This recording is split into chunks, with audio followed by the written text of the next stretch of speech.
দেখ, যে কারণে তোরে ডেকেছি, পাশের পাড়ার সব চাঁদা তোলা হয়ে গেছে, এখনো আর হাতে মাত্র কয়েকটা দিন বাকি সরস্বতী পুজো। তা পাড়ায় বেরোলেই তো বানান জিজ্ঞেস করবে আগে আমাদের।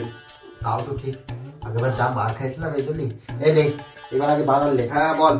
সরস্বতী ঠাকুর বানান। এই এটাই শেষ। হ্যাঁ বল বল বল বল। দন্ত দন্ত স লিখেছিস? হ্যাঁ হ্যাঁ। তারপরে হচ্ছে র, র।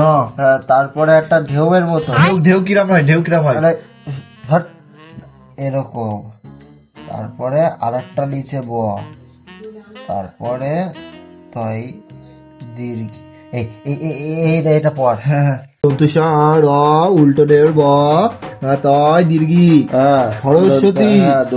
ইয়েস, হয়ে গেছে, এবার চাঁদা দিয়েই ছাড়বো। চ চ চ। এই কাকা, এই কি রে তোদের, কি ব্যাপার? ভর দুপুর বেলা জ্বালাতন করছিস তোরা? বল বল। চাঁদা। হ্যাঁ কাকু, সরস্বতী পুজোর চাঁদা। সরস্বতী পুজোর ছাড়া? হ্যাঁ। এই সরস্বতী বানান বল। সরস্বতী। এই এখন গেল, তুই বল। সরস্বতী স বানান। হ্যাঁ। র। আরে ওইসব না, ইংলিশে বল। ইংলিশে? হ্যাঁ। ও কই যাবো তোমার ছেলে? কই ছেলে? হেই,